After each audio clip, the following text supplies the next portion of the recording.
Nós aduna para cuidado de saúde mental 1 milhão florim, adicional vai para cuidado de saúde mental, mas nós só tem um grupo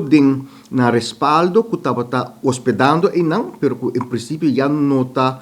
pertence a não, então grupo aqui não awardo sacamanda para uma fundação e agora também arriba no mesmo tipo de forma arriba no mês. Nós financiar é parte e não, assim não criar capacidade, os orbos sacam não for de respaldo, criar capacidade para atender a hora e lista de espera grande que nós estava em quadro de saúde mental.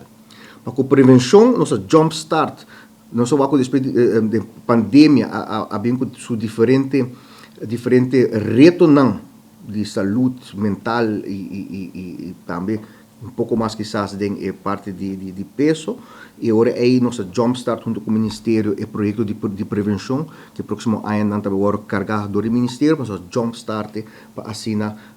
atender também com um assunto que nós queremos a empeorar um pouco mais agora que nós estamos em pandemia. Nós temos um projeto de extra de psiquiatria, também uma redução de lista de espera direto, que estava na respaldo,